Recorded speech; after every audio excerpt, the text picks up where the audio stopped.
panelists for those insights, for those lessons that can be shared with other cities.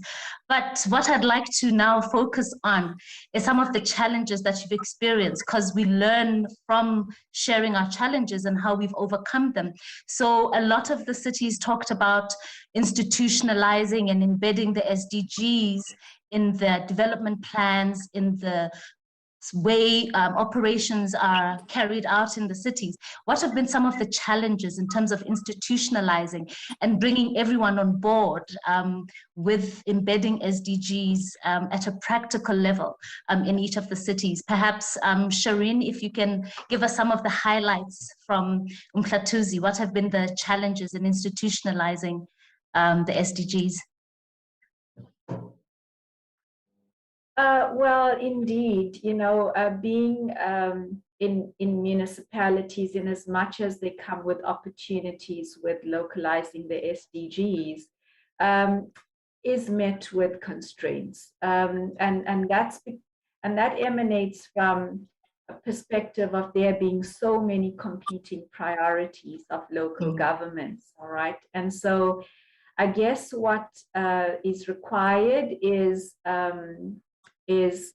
greater collaboration.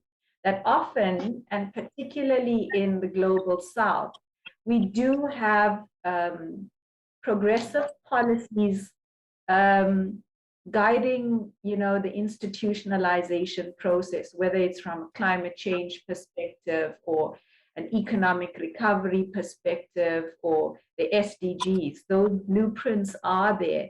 But what's often lacking is multi-level governance.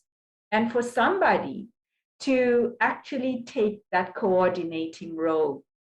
And we found that often it's to have national governments driving that is seen as, another top-down approach. It loses impetus.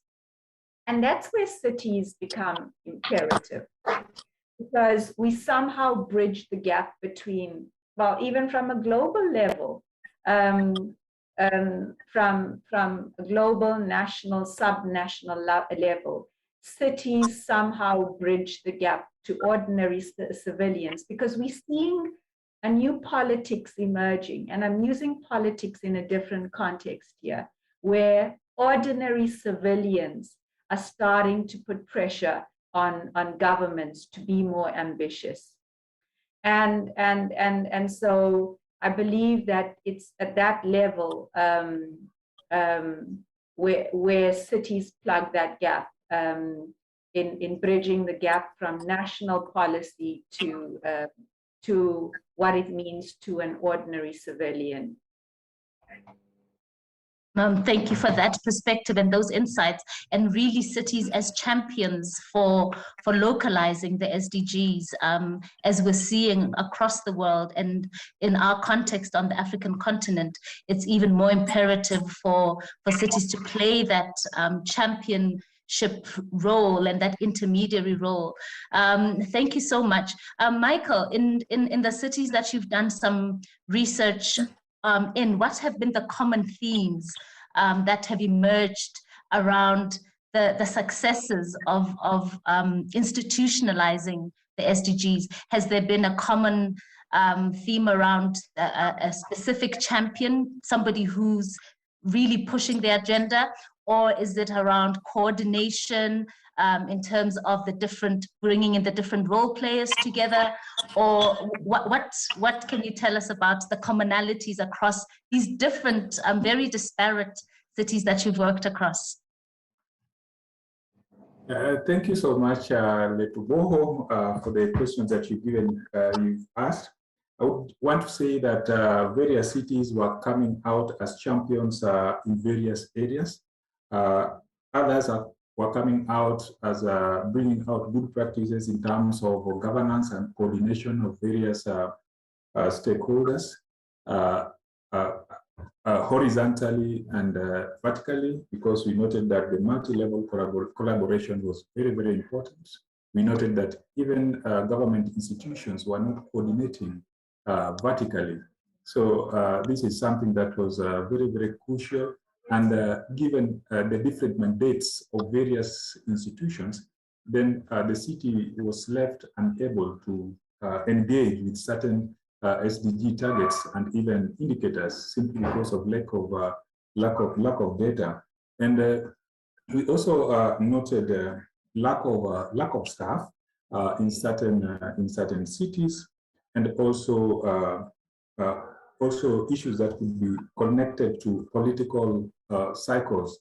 For example, in Kenya, the devolution, each and every election period, there is a really high staff turnover at the city level, more so if the regime changes.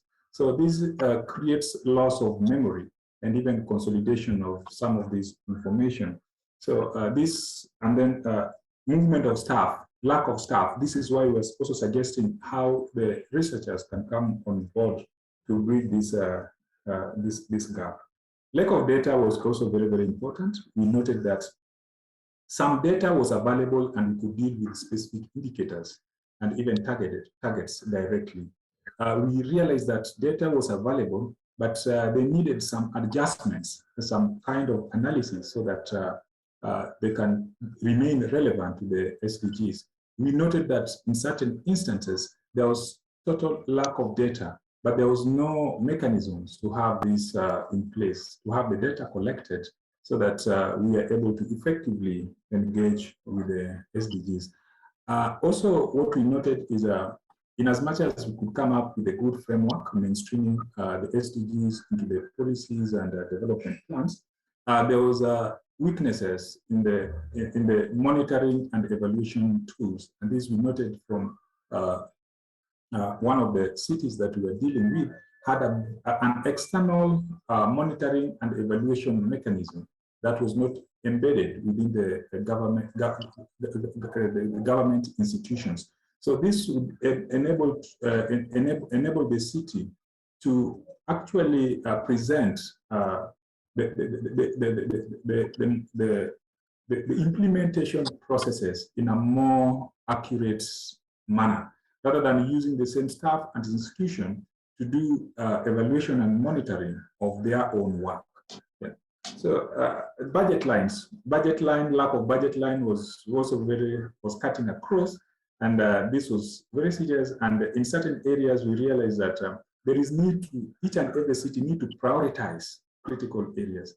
In Kenya, we have the Big Four agenda that cuts across issues of food security, health issues, housing, and this enables inclining the budget lines towards the direction of priority. And this is very good and can enable, can provide budget lines to emphasize on some of the highly needed services.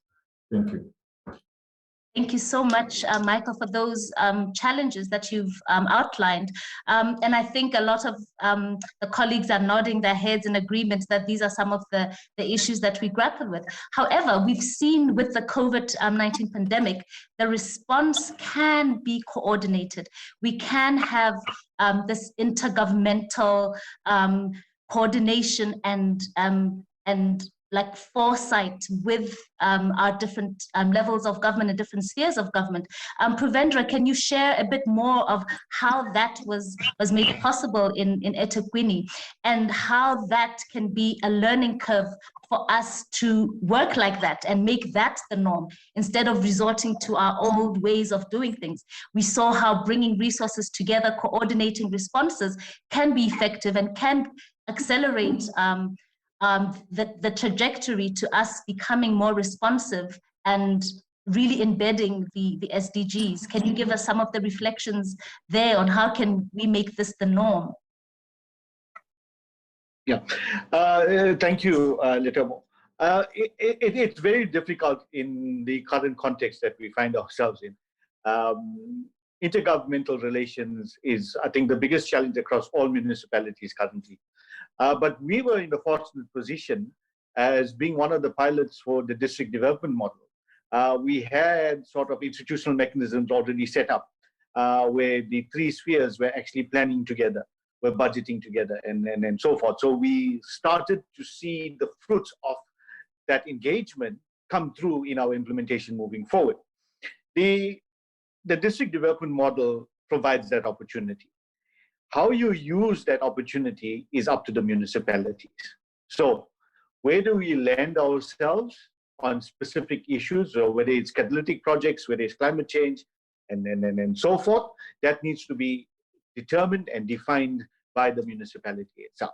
For us, it was really about coordinating a sort of single plan across those three spheres where we could actually implement together and actually see the benefits. You know, one of the biggest misnomers out there at the moment is that there's a lack of funding. There is funding, it's just not coordinated. And through this process, the district development model and the one plan process, we are starting to coordinate.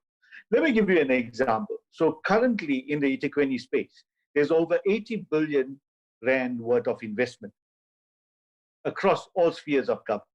Now, some of that is actually duplicated.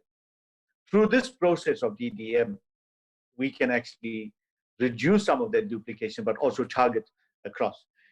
Through that co-creation plan, we have a better opportunity to actually embed the principles as well as the outcomes of the SDGs. So therefore, we see it as an opportunity. But being one of the pilots and having a sort of longer lead time into the process, it worked in our favor in this case.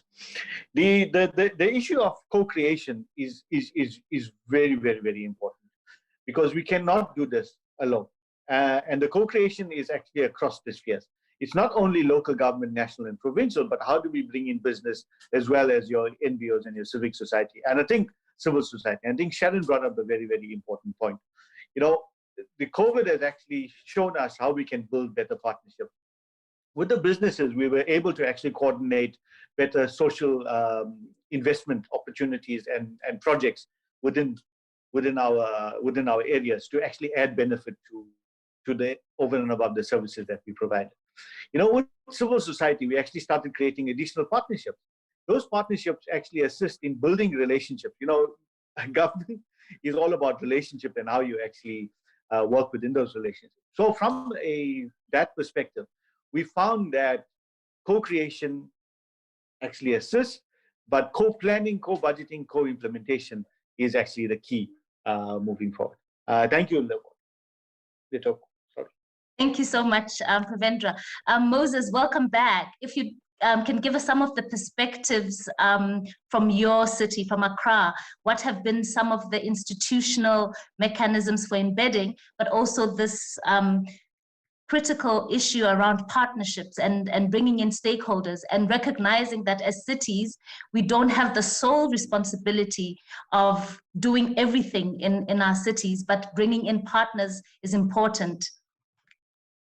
Well, this point is very important. Apologies to everyone for the lost connection there. It happens there and there. We were talking about it. I didn't know it was going to happen to me. It did. Apologies for that. One interesting bit, and I'm excited about this, about SDG, is that it's got linkages with almost all other programs that we run. SDGs had linkages with climate action plans. SDG had linkages with transport systems, with agriculture, with the economy. It has got these linkages like an octopus. It's everywhere. You can find it everywhere. Careful planning of the SDG implementation will ensure that whilst we are able to look deeply into all those areas, we are still able to achieve our SDG targets. And that is very critical. And one of the advantages you do, you know, is talking about co-creation and co-planning, is that when you do that at the stage of the programs themselves, you are able to link up and save substantial funding in terms of where there are duplications. So that is very, very, very, very important. And then also, I have to say that having that partnership with civil society, with many other organizations that are into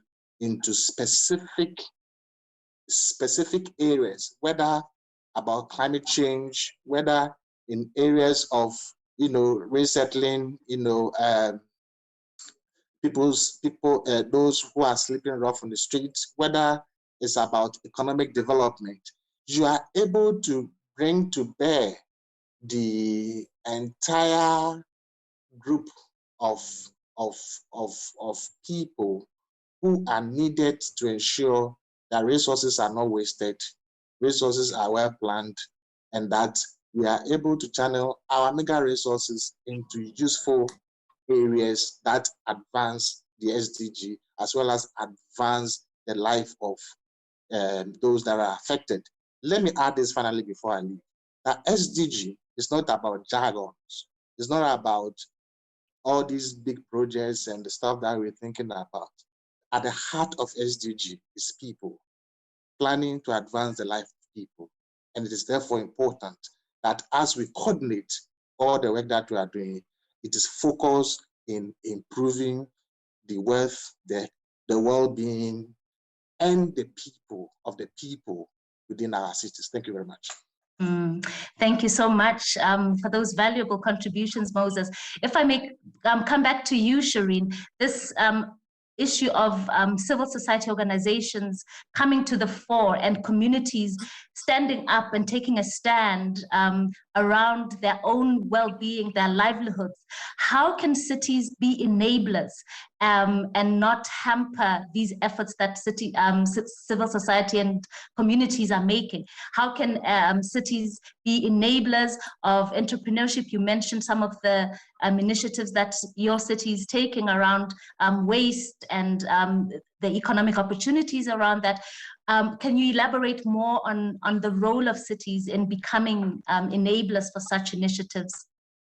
Well, cities are there to work with civil societies to achieve all kinds of objectives, because the city's resources are not enough, nearly enough to achieve those. Having civil society organizations is an extension of the city's arm to be able to have access to all kinds of resources, ideas, knowledge, actions, to be able to deal with specific problems within our society. So as cities, we welcome civil society groups, and we work with a lot of them. Whether in area of gender improvement, that you could see had happened a lot in Accra. I mean, through collaborations with city, with civil society, we've been able to make significant progress in addressing gender issues. That is very important. Now, when we come to Accra, there are a lot of civil society organizations that are working with deprived women. We call them Kaye. Used to headquarters, they carry goods across Accra when they come to downtown Accra. A lot of them, and they are doing marvelous jobs. The city works with them, the city collaborates with them to ensure that actions are targeted, effective, and that it yields results. And what we also do is that by working with some of these civil-based societies, we give them credibility. We give them the ability to be able to attract certain funding to be able to implement those projects. And we do that.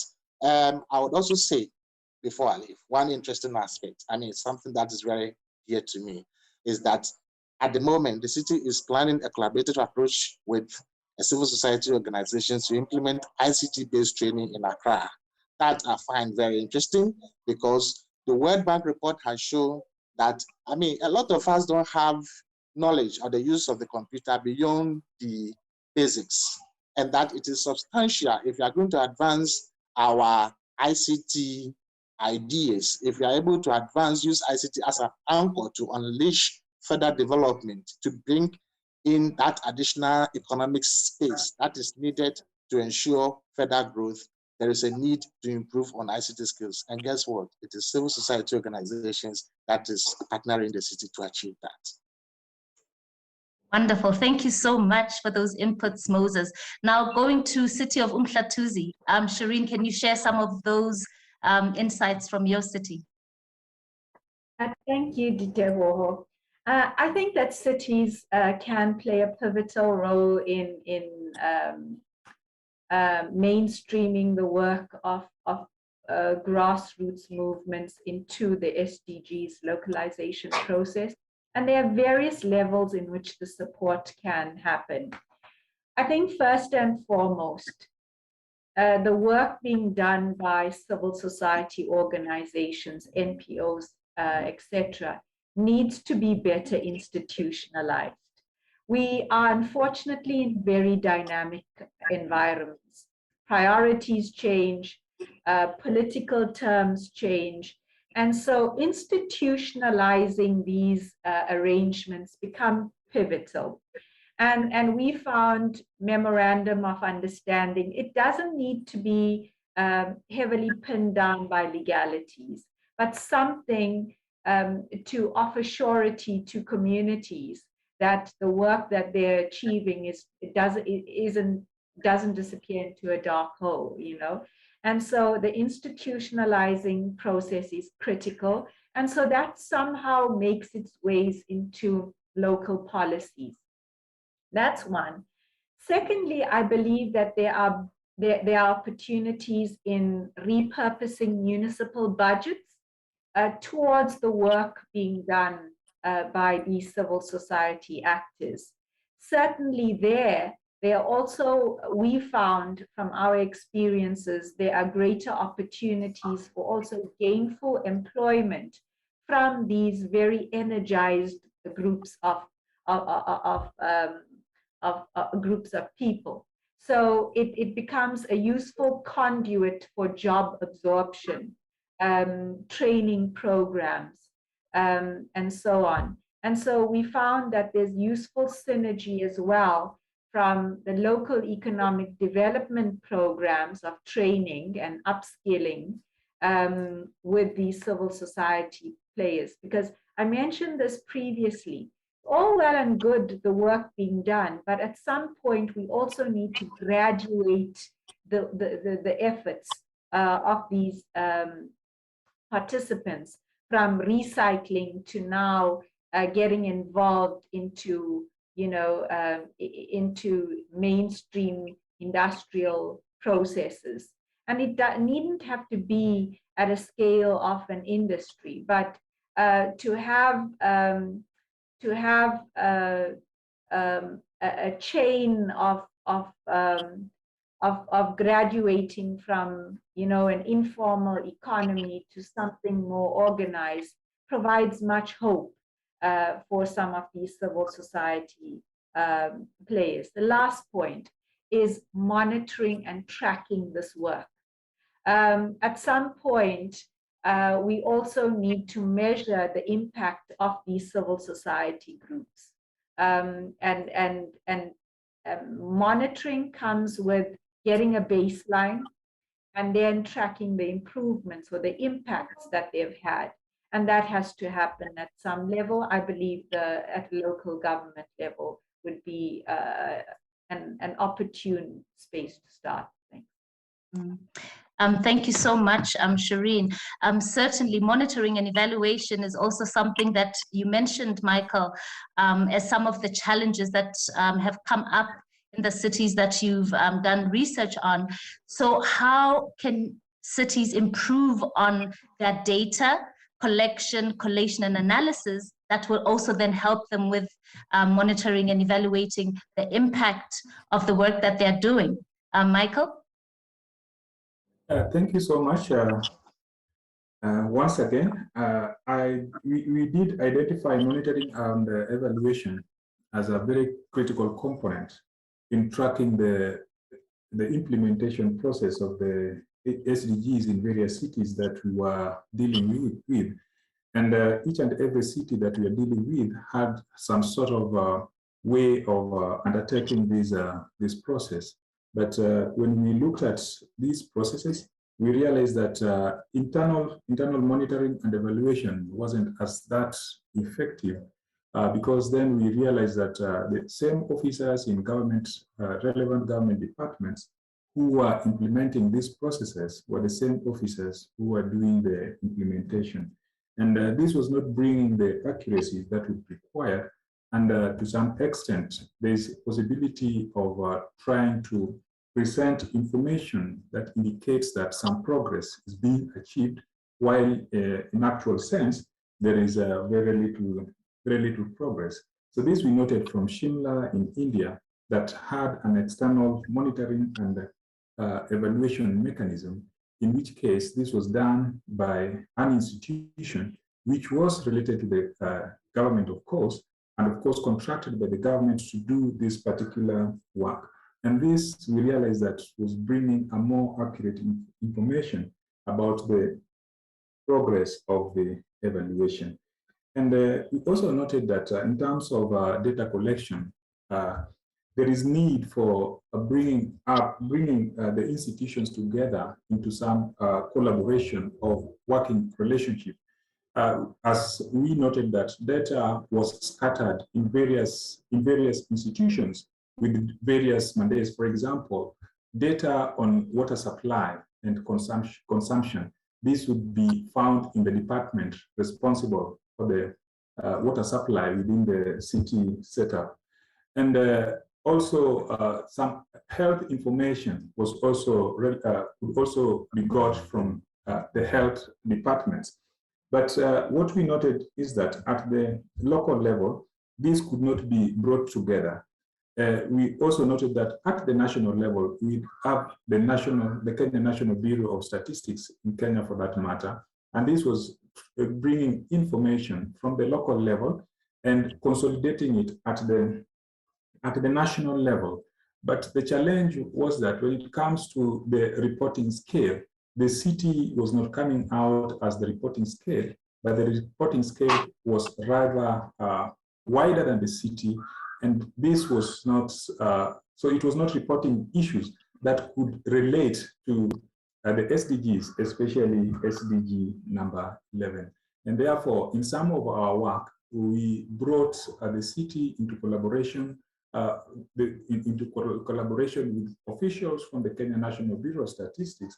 And we noted that there is need to do some extra analysis to break down the information that has been collected at the national level to reflect the face of the city. And this is just strengthening multi-level collaboration and working more on the data to make sure that the analysis is done effectively and the missing data is also collected. Yeah. Thank you. Thank you so much. We can go on with this conversation and the insights that we get from each of the cities. Unfortunately, we're almost out of time, but I'd just like to touch on some of the aspects that came out. Pruvendra, you talked about this coordinated action between the different spheres of government and involving other urban actors in how we address and respond to the challenges that we face in cities. And that has come out very nicely through the DDM, the District Development Model approach in eThekwini, but also through the intergovernmental relationships that have been strengthened through that process. You also said that there's lots of money available, so financing is not a problem. It's just how we coordinate that expenditure properly, and the planning that goes into that is quite critical. So thank you for those insights. Moses, you talked extensively about, how the institutionalizing happens in Accra and how the impact has been felt at the local level in terms of communities and civil society organizations really taking the opportunity to interface well with the city and grab the opportunities that exist, and how livelihoods are being improved, whether it's through the gender-based initiatives or whether it's through the economic aspects of that. And then Shireen, around how civil society and entrepreneurial initiatives can be encouraged, and also the fact that we need to upscale those interventions to more meaningful and more formal organized businesses where people can then really make a living out of these entrepreneurial activities, and not just making it as day-to-day bread issues. And then coming to you, Michael, I like the insights that you've given us around the different perspectives of the cities, and it's across the continents and across different contexts, from India to Malmo in Sweden to our African context, and how some of these challenges can be addressed. And I was thinking now, as Prevendra was talking about financing not being an issue, perhaps in other countries as well, it's just about coordinating and funding the things that would make implementation possible. So if we look at funding the data capacity within cities, if we look at funding and capacitating cities in terms of monitoring and evaluation, some of these implementation challenges can be overcome. So thank you so much for those inputs. I'll now hand over back to Paul, and then we'll give each panelist a parting shot at the end. Thank you so much, everyone. Over to you, Paul. Thank you so much, Ditabo, for guiding us through a deeper exploration of some of these inputs and for summarizing that so well. I've been scribbling as we've been talking, and I feel like there could be a really interesting output of an argument for SDG localization in these really fabulous quotes that we've heard today. Prevendra, government is all about relationships, co-budgeting, co-planning, co-implementation. Shireen on how the city, which in my mind we've always known is one of the best levers for implementation because it's closer to the people, but actually taking on an active role as an intermediary in doing the bridging work actively, as opposed to simply being well placed to be an implementer. I think there are a lot of ingredients that have been put into our meal of a conversation today, and there are many things that can be taken forward. And I think as a closing reflection, 30 seconds from each person, I think, what is one thing that struck you about the conversation today that you might want to take forward?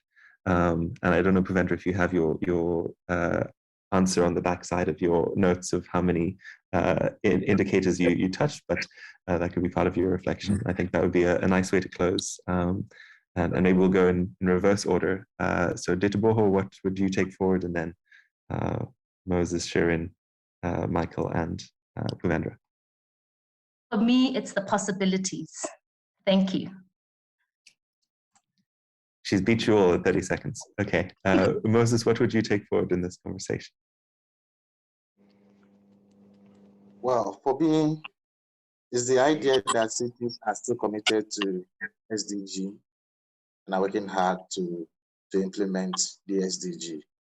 In spite of COVID, we can still do more, and we need to continue doing it. Thank you.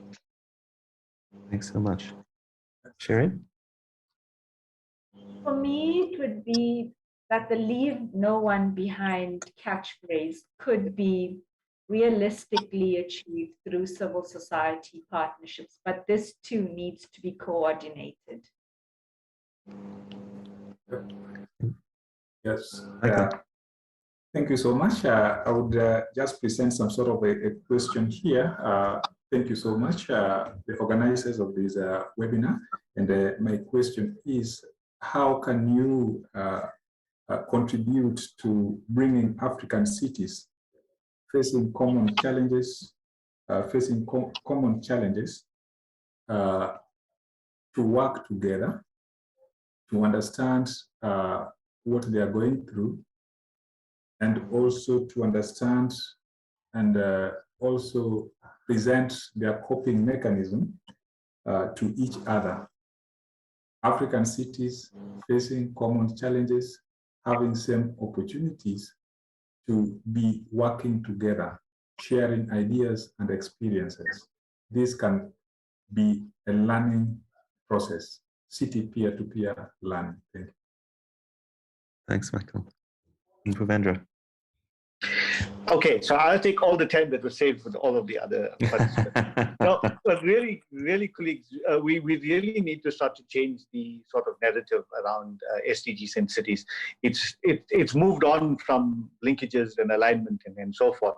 It's actually now talking about embedding, and we need to really get that sort of narrative going with our cities, because it's about authenticity. We really want to make an authentic connection to the SDGs and not create artificial sort of relationships or connections. And that's the message I want to get out to cities. With regards to the answers, it was more than 20, but less than 50. but I'll still leave that to you to find out exactly how many I've actually achieved in terms of the linkages. Paul and colleagues, thank you for the opportunity. It's been a great morning. Thank you. Thank you so much. I wish to thank our panelists for offering their provocations and their time.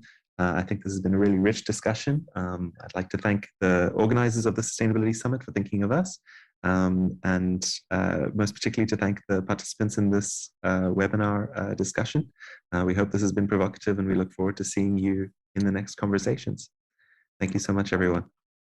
Thank you. Thank you. Thank you. Good day to all. Bye. Bye.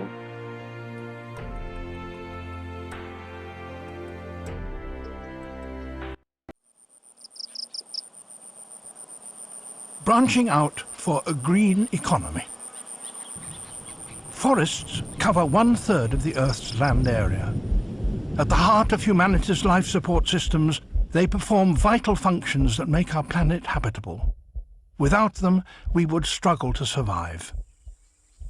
It's well known that forests play a key role in our battle against climate change, storing carbon while sucking in carbon dioxide from the atmosphere and locking it into their biomass. But what's less well known is that the products and services they provide are essential to every aspect of life.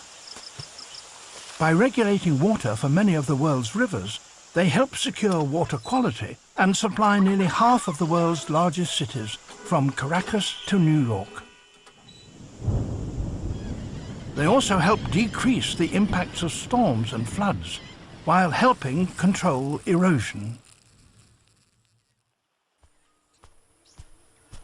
As the most biologically diverse ecosystems on land, forests are home to more than half of terrestrial species, from the great apes to the smallest of creatures.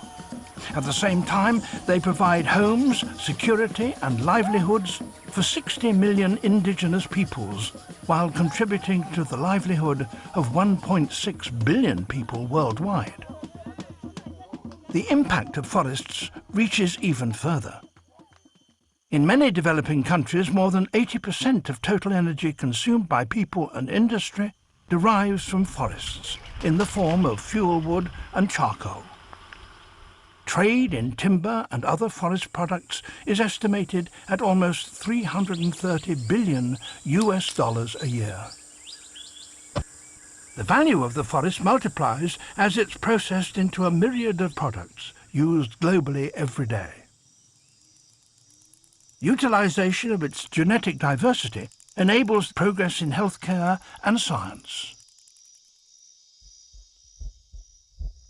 Every single one of us, all 7 billion, has our physical, economic and spiritual health strongly tied to the health of our forest ecosystems. Our future and what we do with it is in all our hands.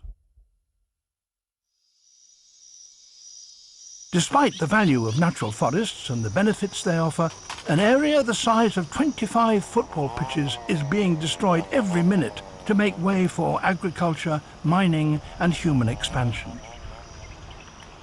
We've all seen for ourselves the result of this environmental damage we're inflicting. A multitude of species face extinction. Biodiversity and forest services are being obliterated. People who depend on the forests are struggling to survive. In all, we could lose up to $4.5 trillion of forest services annually if we don't take action. Transformative ideas need to be discussed and transformative decisions taken.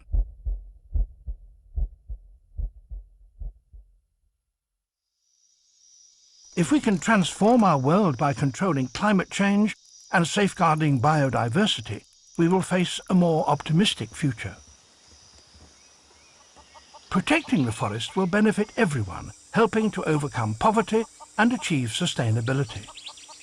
Together, we must put forests in the forefront of our minds. Investment in forests could generate millions of new jobs around the world. Carbon finance through REDD+ can be a mechanism to safeguard the forests and unlock their true value.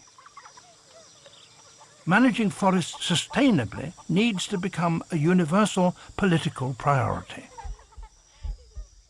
We must encourage a form of development that is environmentally friendly.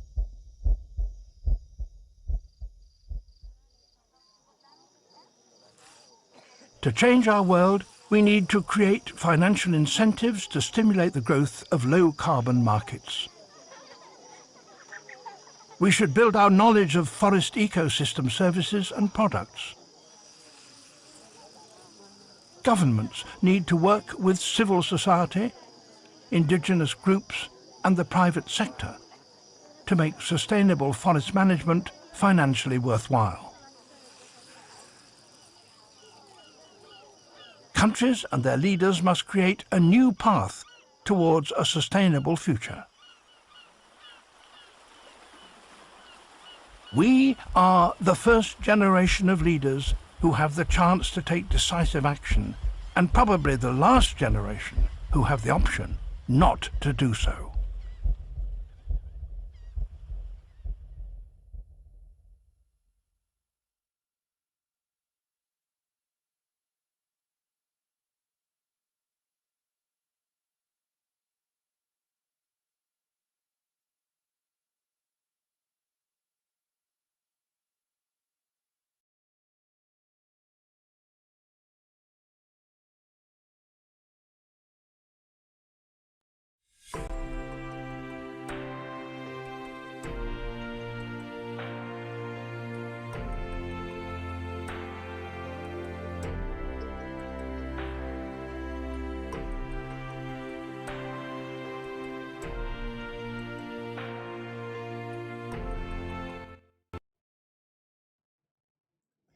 Ladies and gentlemen, that was Mr. Curry facilitating the panel discussion around sustainable cities, particularly where localizing sustainable development in African cities is concerned. Thank you very much, Mr. Curry, for that, and thank you to all your panelists that participated in that engagement. I'm now inviting you, all the delegates, all the participants, to please visit our virtual exhibition. Now, we told you that we have surprises in store for you. The more you engage with our exhibitors on our virtual exhibition, you stand an opportunity to win some great prizes. So I'm not going to tell you because, I mean, it's a secret and it's my secret, but I would love to be in your shoes. Unfortunately, there's no conflict of interest permitted on this platform from my side. So please engage on the virtual exhibition on my behalf. The more you engage with all the participants, or rather all the exhibitors, we are going to mark and we're going to check. Engaging is logging in, checking it out, add your comments on the chat. And the more you are in, you stand a chance of winning great prizes. So please, we're going to have that competition, and I don't think you want to miss out, because the last time I think we were giving away holidays and cell phones and so forth. And you know that COVID has just denied us of a lot of things. So please make sure that you are logged in. I'm going to take time just to read a couple of comments that you have added on the chat. So we have a comment from Charmaine, who says, thank you very much. And she is thanking Lynette. I'm not too sure if Lynette provided some form of advisory on the chat. But she also then says, having been in Durban 2 weeks ago and seeing the state of the metro, I do not actually think any money has been spent on municipalities in over 3 years compared to Cape Town and Joburg.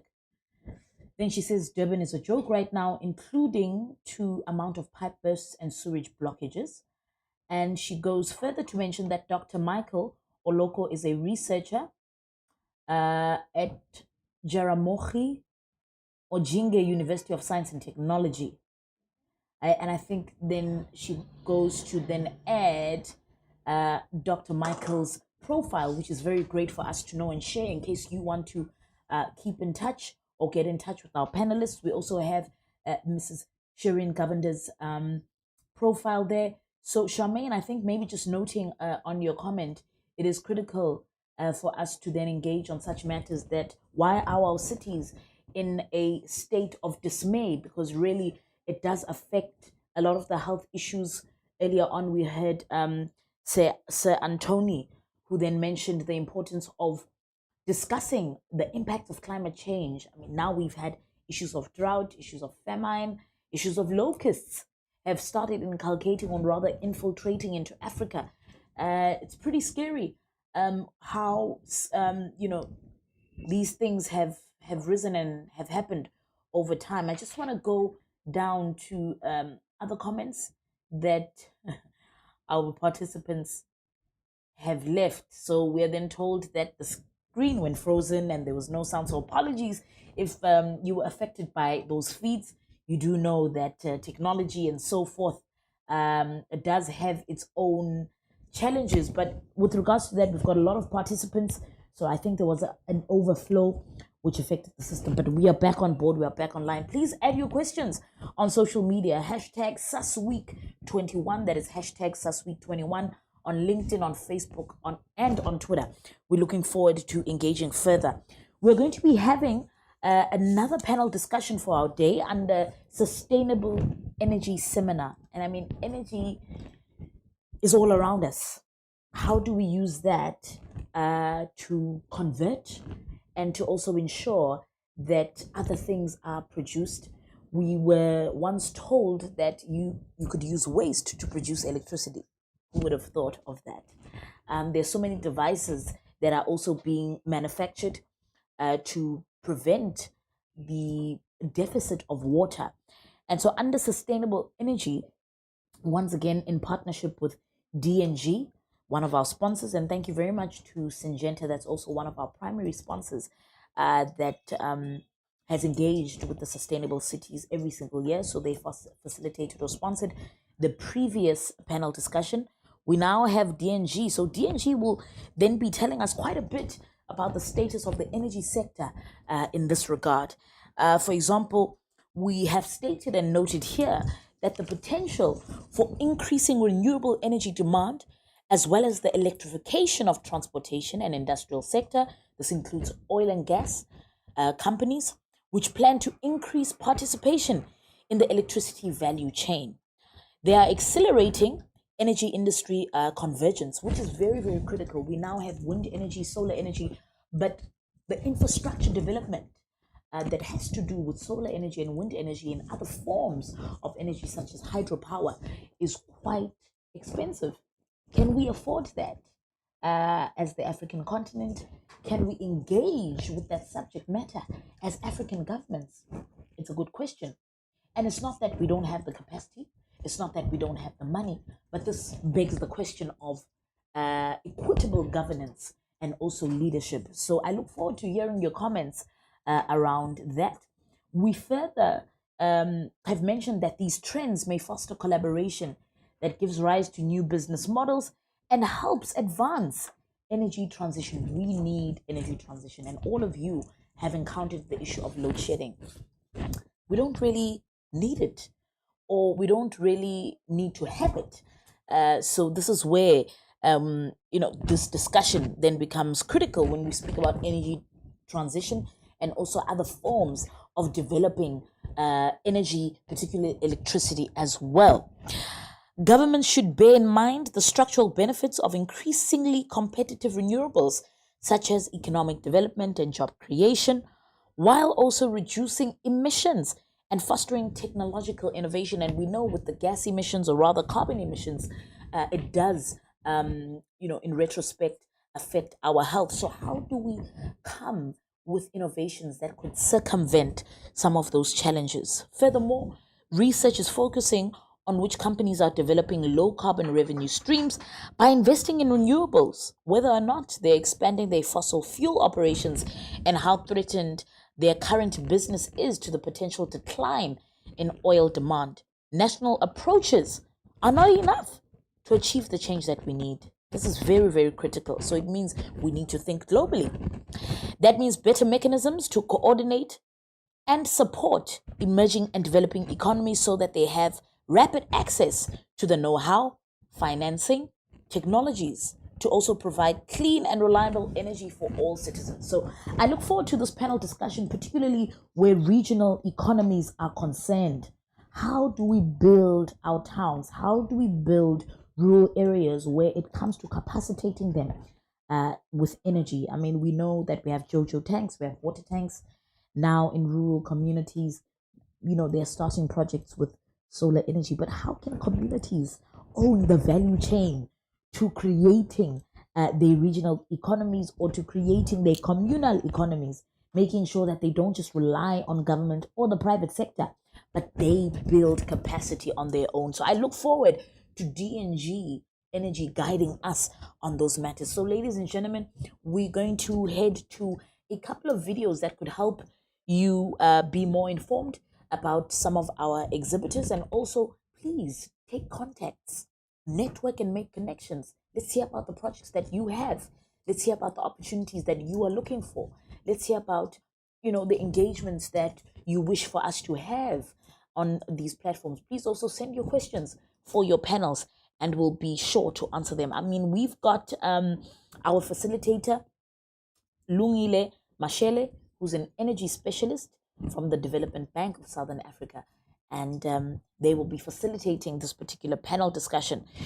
So we have the CEO of DNG Energy, we have an energy consultant, we've got World Nuclear Organization joining us, we've got the Renewables South African National Energy Development Institute, so the project manager for renewables in that regard. We have the chairman of the board of South African Nuclear Energy Corporation, and we know nuclear proliferation is a very big discussion or subject matter here in South Africa and globally as well. We also have the head of Energy Center, Council for Scientific and Industrial Research, so that's CSIR, and I look forward to Lungile then introducing the panelists that will be engaging with us on the next panel discussion right after this. Please stay tuned.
Surface temperature drops to about 10 degrees early in the morning, might reach as high as 30 degrees by midday or early afternoon, while in normal uninsulated systems, the interior surface temperature will drop as low as 16 degrees. But thanks to the insulation barrier, we only see a drop to about 18 degrees. The interior surface again shouldn't rise above 20 degrees, and this high point is offset to the early evening, just as it's cooling off outside. Thanks to the thermal density of clay brick and the insulated double-leaf cavity wall, the outside temperature peaks are moderated and a comfortable interior temperature is maintained throughout the day. This clearly illustrates the thermal efficiency of an insulated clay brick system and the benefits of saving energy and heating costs in your home.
There are more than 90,000 informal waste pickers in South Africa, all affected by COVID-19. More than 500 businesses are planning to close due to financial difficulties, and many more small ones have closed already. But the amount of waste we generate keeps on growing. Our world has changed, but how we generate waste hasn't. From physical spaces to digital, from manual services to automated services, from our smiles to our masks. We need to reinvent our ways. We need to reinvent waste management.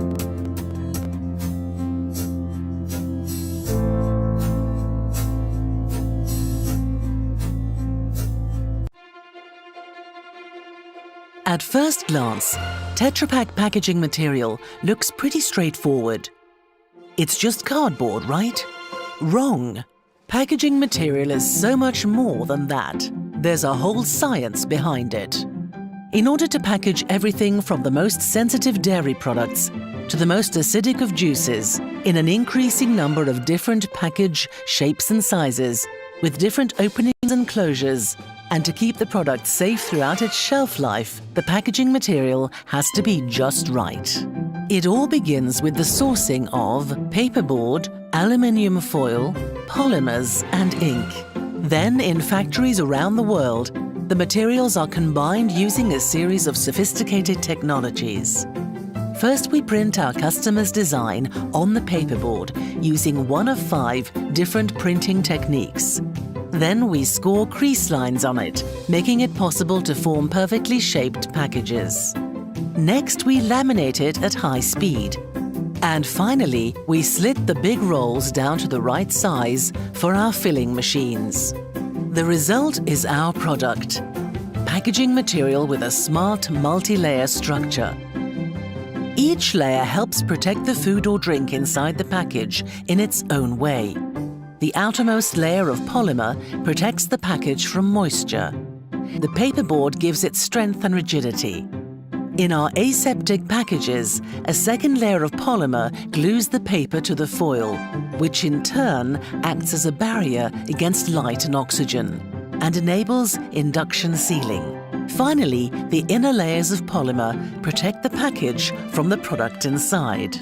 No matter where it's made, all our packaging material must have consistently high quality so that it can be turned into packages that always look just as good, are just as strong, and just as convenient for consumers to use. We are continually innovating the next generation of material to make it even more sustainable by further increasing the renewable content and helping our customers differentiate the look of their packages so they stand out on the shelf, with advanced printing techniques that make package designs even more vibrant. Our smartest ever invention keeps getting smarter, making it possible to package and store more food products and giving customers new ways to reach their target groups, which further strengthens our unique end-to-end offer, all the way from the raw ingredients to the retail shelf.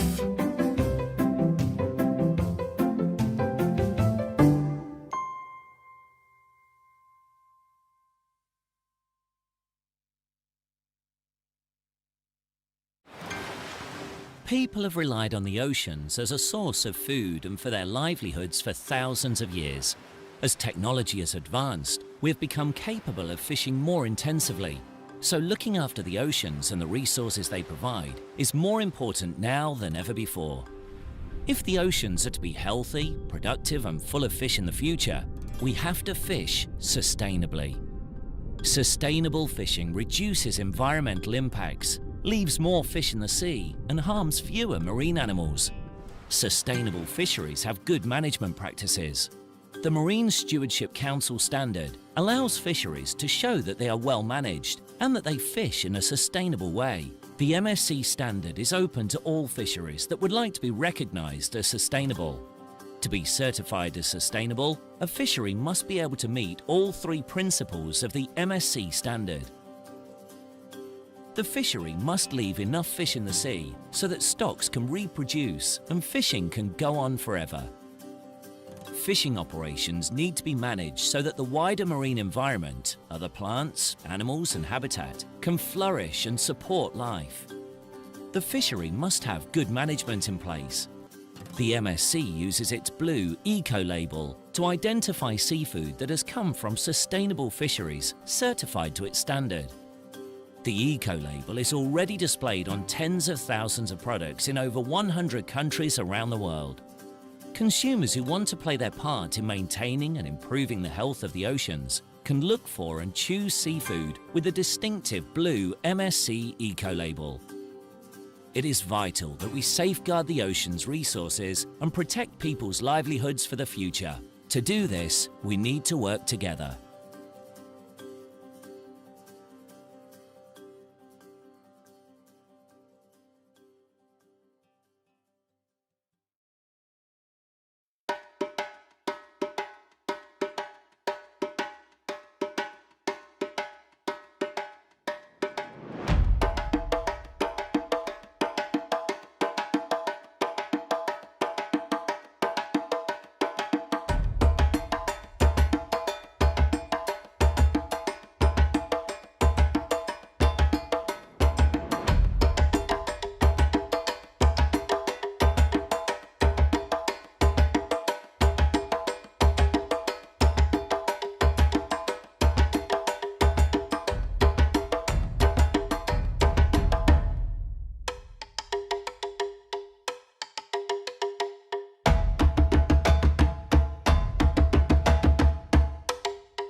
Water. It's vital to human life, the very survival of our planet. But water challenges are growing more intense than ever before. Increasingly volatile weather patterns fueled by climate change, crumbling infrastructure, pollution, and overpopulation. But now, new technologies are offering bold new ways to protect and optimize water, to help the world become water secure, and Xylem is leading the way. Xylem is a Fortune 1000 global water technology provider. We have a century-long track record of trust and reliability, providing leading-edge technologies, expertise and equipment to utilities, industrials, and other users of water. Now, we're leading the digital transformation of water, discovering new ways to harness the power of data and analytics. Our commitment to sustainability is fundamental to our business strategy, guiding everything from how we design new products to our culture and people. Through our corporate social responsibility program, Watermark, Xylem employees have volunteered more than 100,000 hours over the past 3 years. Xylem is working every day to bring water technology and innovation to communities and people around the globe, raising awareness and reaching new audiences, and helping create a world where water is more accessible, affordable, and safer for all. We're pushing forward, pursuing the opportunity of a lifetime. We're Xylem, and we're solving water. Join us.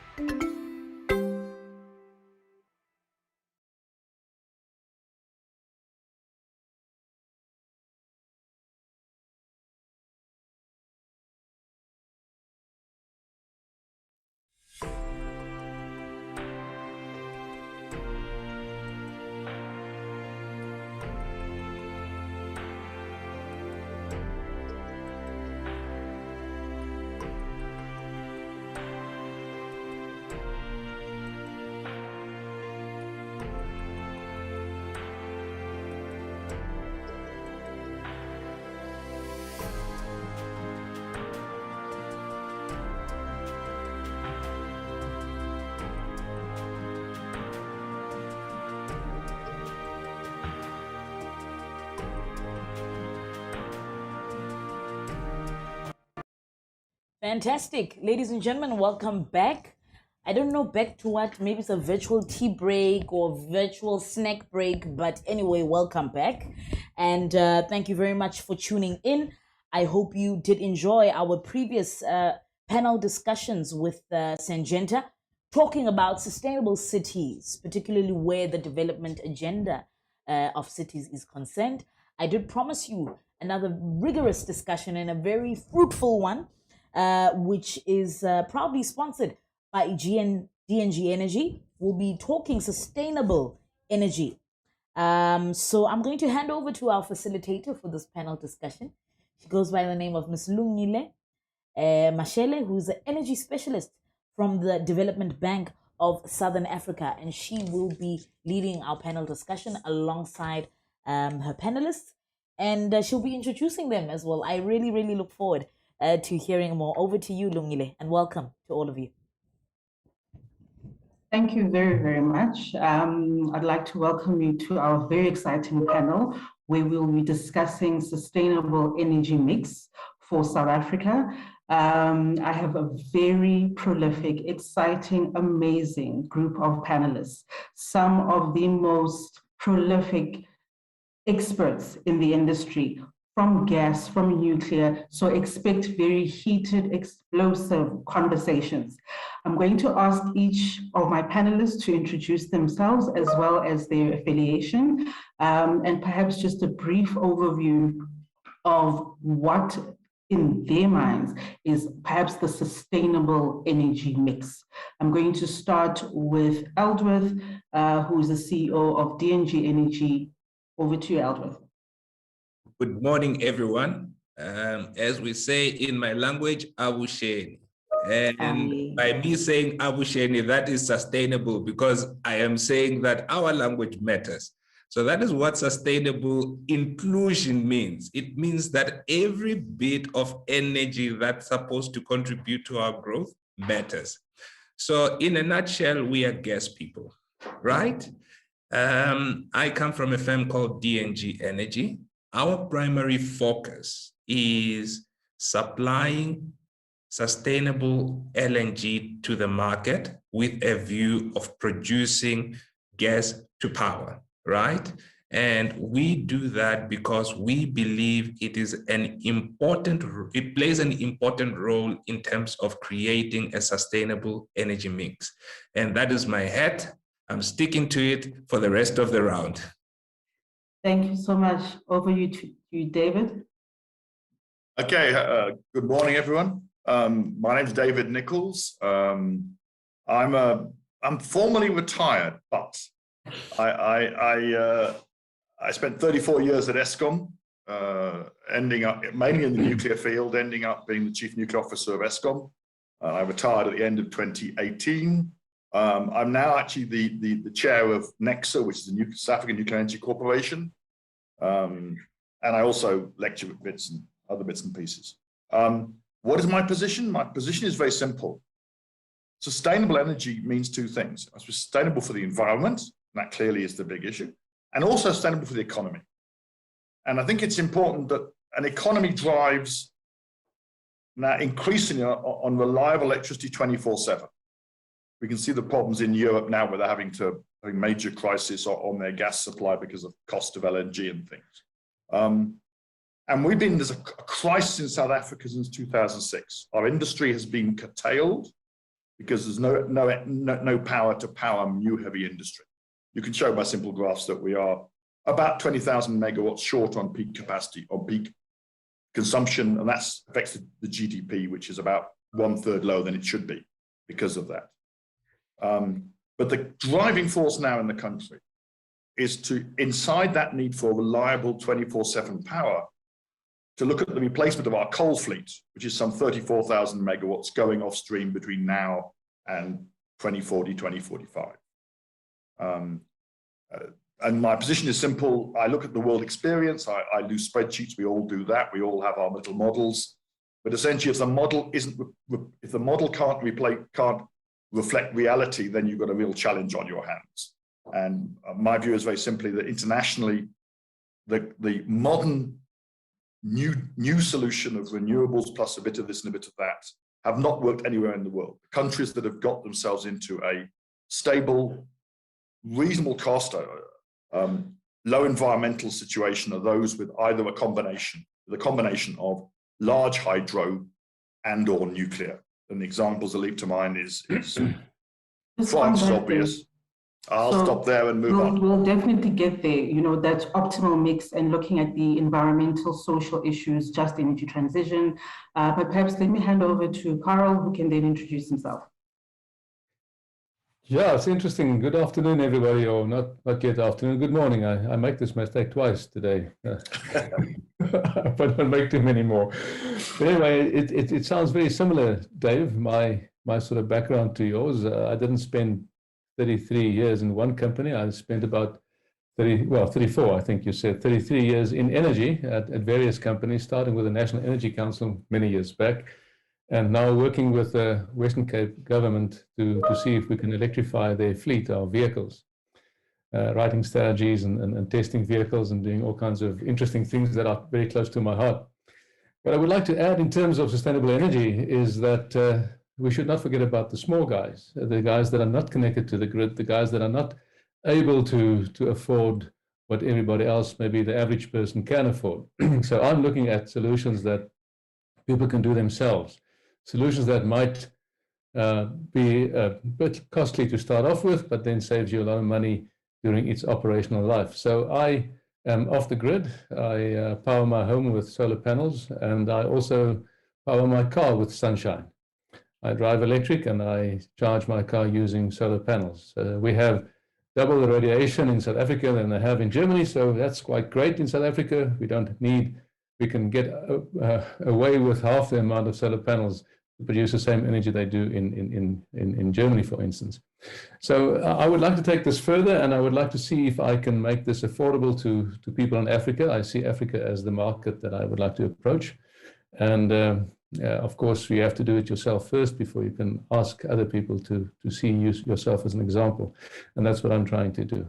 So I'm very for the simple, low-cost solution and making people that typically would be on the back end, receiving the old refrigerators that are not so efficient, receiving the old cars that are more polluting than the new ones, to help them also to get up to speed in terms of sustainability and cleaner air.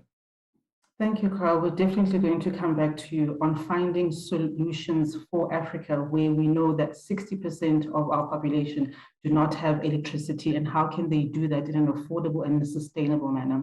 Next, please, Jonathan.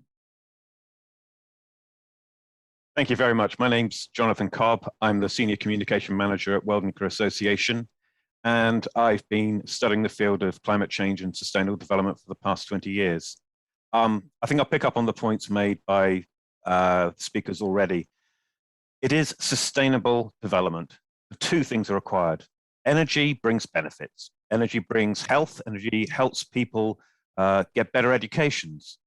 by freeing them from high levels of intensive work by using electronic devices to do the simple things around the house, to give them time to study, to give them time to learn, to give them time to grow as people. And so we must provide enough energy, and that means we have to increase the amount of energy around the world. Everywhere needs more energy. But at the same time, the sixth assessment report from the Intergovernmental Panel on Climate Change have made it absolutely clear we're no longer in the position of trying to avoid climate change. We're trying to stop its worst effects. And that means we're going to have to cut emissions globally very dramatically and aim for net zero by the middle of this century. That can be done. There are a whole range of low carbon solutions, not only in electricity, in energy, in transport, in many different fields. It is possible, but it needs commitment to get there. So we have a target, which is for nuclear to be supplying 25% of the world's electricity by 2050, and the 75% remaining to come from all the other low carbon sources, whether that's renewables, solar, wind, hydro, fossil fuels, including gas with carbon capture and storage, or through conversion to ways in which we can remove the CO2. So we do need to look at every option. We've made no progress over the last 20 years. The amount of fossil fuels in the mix is still around 60, 65%. So we need to do something very different very soon. Thank you so much, Jonathan. And certainly not last but not least, we've got Karen. Yes, good. Is it morning or afternoon? Good afternoon, everyone. Good morning. It's still morning. Karen Sarich from Sanedi. In the Sanedi environment, I look after the renewables program, but I do not consider myself a purely renewables person. For me, sustainability means we need a balanced blend of energy. And what do we get from that? We get energy security, which is what we actually need. We need energy security in order to drive the economy. We need energy security in order to keep our energy production clean, because it takes energy to clean energy. So the blend is key in this case. In the fossil fuel space, because most people expect me to say, go renewables, because I'm in the renewables program. But as I say, the blend is key. Now, fossil fuels, the main problem with fossil fuels, everybody keeps talking about emissions and the environmental change and this and that. And yes, of course, that is key. But coming back to the security concept, what is the main problem with fossil fuels? They are finite. We will run out of them. Unless you want to bury a tree and wait another 100 million years, you can get some coal. But apart from that, we have a finite source of fossil fuels. So what do we do by blending our energies? There's only 3 types of energy available to us on the planet: fossil fuels, nuclear, and renewables. So if we blend those 3, what we then allow is we allow for technologies to come into play that are allowing us to use fossil fuels responsibly, but it also allows our fossil fuel resources to last longer. Now, unlike Carl, I do not drive an electric car. I drive a very nice 3.5 litre V8, so I need fossil fuels to be around for a while. Look at Carl. But Carl, I do charge its battery using my PV panels from the roof. So, sustainability is concerned, and I'm sure we'll get into more discussions. My perspective is sustainability needs to feed into energy security, because that's the only way that we're going to grow and sustain our economy. And I'll leave it there. Yes, thanks, Lungile. And good afternoon, colleagues. Clinton Carter-Brown from the Council for Scientific and Industrial Research. I lead our Energy Research Center, where we do our groundbreaking R&D in the space of energy. And thanks very much for the opportunity, and I'm looking forward to an engaging discussion.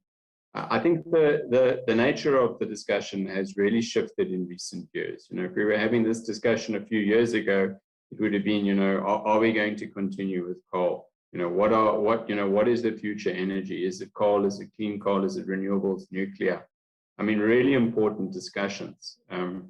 And I think there's a number of key drivers that have really accelerated in recent years. Of course, we know the growing impacts of climate change and the needs to decarbonize. But what's really driven a lot of the new opportunity is the huge cost reductions and the leaps and bounds that have been made in the market with regards to new technologies. And I'm not just talking about renewable energy, but I'm talking more broadly. I'm talking about batteries. I'm talking about fuel cells, hydrogen, the green economy. There's a lot of innovation happening in the space. And I think anyone that can say that they can crystal ball gaze, 15, 20, 30 years into the future, and this is the energy mix definitively, I think is being disingenuous. We are looking into the future with a lens on what we have today and understanding what's happened in the past, trying then to not necessarily place winning bets in terms of technologies. And I think that can be very controversial and doesn't necessarily take us forward in terms of understanding what is the full suite of options, and how then do we balance the opportunities, the job creation, the risks, the impact, the energy security, as then leverages South Africa and Africa's unique resources and potential. We're blessed with uranium, we're blessed with coal, gold, diamonds, wind, PV, minerals and materials that are required in batteries. We're not blessed with lots of water in South Africa. Otherwise, we would have already developed that. So it's then about understanding what are those different options, because we all know that we need to accelerate the decarbonization of the coal fleet. And I think these are now the emerging sort of central themes of convergence. The question then becomes, what do we replace it with? And what are the decisions that we need to start to make now versus decisions that we can make in the longer term? And how do we start amongst that journey? And how then do we localize content? And how do we create jobs and create the electricity that goes in to kickstart this economy? Because we need energy now. We're not talking about we need energy in 10 years' time. We're saying right now, South Africa needs to procure at least 5 gigawatts of energy, regardless of the technology. We need it now because we are critically constraining the economy in terms of the inability to match supply and demand. And of course, I think we all have a role to play in that, in terms of what those opportunities and futures look like. Thank you. Thank you very, very much. And I think I'm actually going to start with you, Clinton. You actually mentioned something very important around that we need energy now. And it's not a future ideal, and perhaps now is not the time to be having lengthy chats about technology mixes. There are far too many fundamental issues that have not been addressed. In your opinion, looking at the fact that the IRP, which guides us in terms of what we're supposed to do, is not updated as frequently as what we would like, costs are coming down on a daily basis. We have an energy crisis almost every other week. What is that optimal point where we need to start saying that the IRP is a guiding document, but perhaps we need more annual plans, or at what point do we say that this is what we should be doing? And I'm asking this on the back of that the Energy Research Center at the CSIR, I think it was 2 years ago, said that the optimal modeling at the time was wind, was solar, and was gas as well. And that might still be true, but looking at what is currently happening in the country, what should we be looking at almost immediately? So right now, we largely have an energy and capacity issue. So we need to get a lot of energy sources onto the grid and quickly. And whether that be through natural gas, PV, wind, if we could build a cost-effective nuclear power plant in 2 or 3 years and be able to generate electricity at levelized cost of, say, 80 cents a kilowatt hour, I think the CSR analysis will be pointing to that and say, commission that and do that now, because that's what we need. We, of course, don't want to be irresponsible and lock ourselves into 20, 30-year offtake PPA agreements that our children and grandchildren might kick us for in terms of locking in carbon, locking in emissions, locking in costs. So we need to balance the speed and scale of deployment with longer-term sustainability. But the good news is that we have the technologies today to do that. And I think it would be a place. There's a role of a DNG in there. There's a role for many in terms of, for example, natural gas and renewables as the quick options that would create energy and create capacity, enable us to, for example, more effectively use the pump storage that we already have, and to grow out the energy storage. Eskom are procuring large amounts of energy storage. So the solutions are there, and I think we are already seeing that massively unlocked I mean, the recent, lifting of in self-generation licensing limits from 1 megawatt to 100 megawatts. I mean, these are very clear, deliberate decisions to start to unlock the ability of not just the government sector and ESCOM to respond and be able to procure energy through the likes of the REAP program, but for the mining houses, the commercial houses, the campuses, for everyone to be able to do their bits, install generation that makes them more sustainable, manages their cost risks, but at the same time makes a huge national contribution by restoring supply-demand balance. So I think all technologies that are fit for purpose, that don't lock us into long-term regrets, and can get energy and capacity onto the system very quickly, should all be part of those considerations. We shouldn't be excluding anyone. Thank you. So just Dave, on that point, and Elderworth as well, when we talk about long-term contracts, nobody is entering into a short-term nuclear or gas contract. Nobody is going to build for 5 years or even for 10 years, for a 5 or 10-year PPA. Ultimately, people are looking for longer-term contracts.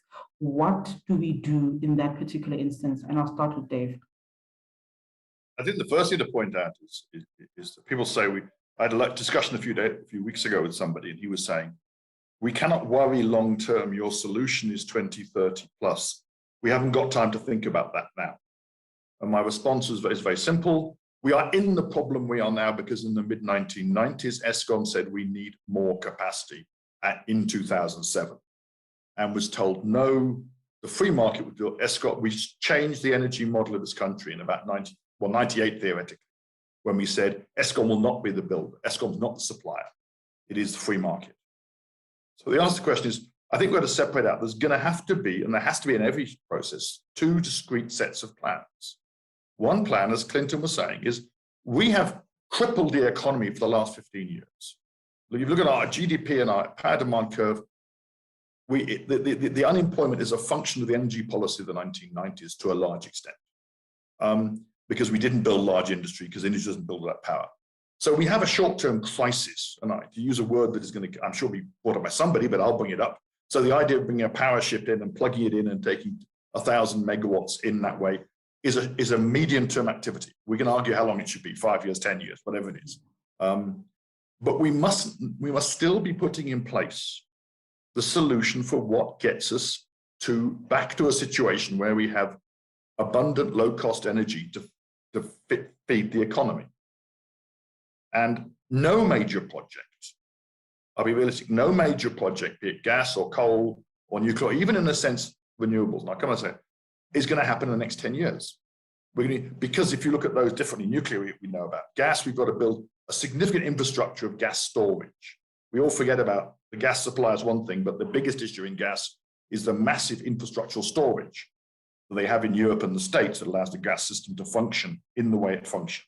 That is not a simple short-term activity. Coal, I'm not sure you could finance it, but it will take you, environmental, take you 10 years to get there. And even renewables, well, there's discussions going around that although the IRP claimed that there was no need to model the economic impact on the grid costs of different energy technologies, there is now open discussion of, I've heard figures range from 60 to 180 billion rand of grid improvements to make the renewables function. And the Germans are showing us that their move to renewables, the need to get the power from the north of Germany where the wind is to the south of Germany where the industry is and the nuclear power was, has been a massive challenge for. So I think we've got to recognize there is a short-term drive, in which case it is whatever you can do to make power that's reliable and reasonably economic, and I use the word reasonably carefully there, because versus a longer-term plan, which you then roll into, which allows you to have an economy in 2035, 2050. But, and then in the longer term, when you're very careful, because as soon as you put fossil fuels into the longer one now, I heard my friend from WNA talk about carbon capture and storage, and I will comment that I think no one's actually made it work yet, and no project's really got anywhere on that. But if you discount carbon capture and storage, and I personally technically do, you end up saying no fossil fuel plant is going to have a lifetime more than 20 years post 2030. Therefore, if you're going to do economics on a new coal station, which is going to be planned and started in 2030, your problem is going to be you've got 20-year life. You can't move beyond. And natural gas has similar problems. Everyone says natural gas at the point of combustion is better than coal. But if you leak 5 to 8% of your methane supply, which is industry practice, methane's 84 times worse than CO2 as a climate change. Right. So you end up with a massive problem that your leakage in your supply chain can be argued makes natural gas worse than coal as a climate change activity the next 20 years. So I think we've got a challenge, but to me the issue is, don't just say that because there's a crisis tomorrow, I must not worry about the long term. The long term is what's going to get us. We're here in this country because of decisions made in the 90s. And it seemed good in the 90s, it isn't so good now. So 2 plans, short term and long term, very different, but make sure they're both equally addressed. Thank you, Dave. Aldous. Well, Lungile, you did say that there will be fireworks. So that whiskey, I'll put it aside now. But I mean, in a nutshell, what Dave is saying is 100% correct. We have an immediate problem. We need to solve it now. If we don't solve that immediate problem, we might as well not have a country tomorrow, because specifically on a country like South Africa, where we have a serious issue of jobs. You are not going to create jobs if the primary ingredient to creating jobs is energy. So we need to solve our primary energy requirements. And one of the things that we recognize as DNG is that, yes, we supply natural gas, but if you look at how we plan to roll out our projects, we are actually carbon conscious. We are saying that we need to reach a position as a business to be carbon neutral. We have projects that we are busy with right now to say, look, and I agree with Dave, I mean, the level of development work in terms of carbon capture has not gone that far. We have gone through a different route of saying, how do we beneficiate the CO2 that we get out of our power stations? And it brings about a very interesting answer for us. I mean, one, we have looked at medical grade CO2 in terms of supplying medical grade CO2 to the medical industry. 2, we have looked at plugging the gap in terms of the CO2 market that we have in South Africa, but that is not big enough in terms of taking all the CO2 that we produce. And then we move to the third one in terms of 3. How do you then start producing greenhouse farming, where you start farming for high item things like vanilla, flowers, etc., etc. And all of a sudden, from your byproduct, you start creating innumerate number of jobs based on a product that once upon a time contributed to climate change. So that is how we've adopted our thinking to say, let us just not stop at the exhaust. Let us take the CO2 and beneficiate that and make it to be a better product. And that is the responsible thing that we are doing as a business in terms of contributing to the climate agenda. So that's the first part. The second thing that Dave is raising, which he is right about, it is the leakage of methane. How do you deal with that? Because methane leaking into the atmosphere is actually dangerous. So it goes to the standards that we apply in terms of how do we, as we participate in that value chain, make sure that the standards are rigorous enough and you don't have seepages or you have minimal seepages in terms of the gas that you're consuming. And when you combine those two, we end up having a minimal impact into the climate whilst solving the problem in the longer term in terms of bringing things like hydrogen, improving on battery technology or other technologies that may come out as a result of these iterations of bringing new or much more sustainable energy. I mean, we were reminded today that natural gas, oil, these are all finite commodities, and we need to move into harnessing things that are much more sustainable. So we agree with that. However, in the path to getting there, we must be responsible. We mustn't say that just because we don't have, there's not adequate technology, we mustn't come up with good ways of making this to be sustainable. As a business, we took that initiative of saying there's no pact with anyone. We believe that climate change is a reality, and we are going to play our projects in such a way that we have an almost zero carbon footprint as a gas business. So that is how we've approached it. So I guess from that perspective, we are aligned. We need to solve the immediate problem and the long-term problem. The long-term problem solves itself when you take care of the immediate problem and start having economic growth. So that is the response that I have to say, that you have to be responsible in the process of trying to get to a carbon neutral position. And we believe that we are a responsible contributor in terms of being part of the energy mix. So thank you, Thank you, Lungile. Albert. I think what's coming out very clearly from what Clinton, Dave, and yourself have said is that there's certainly two parts that we should be looking at.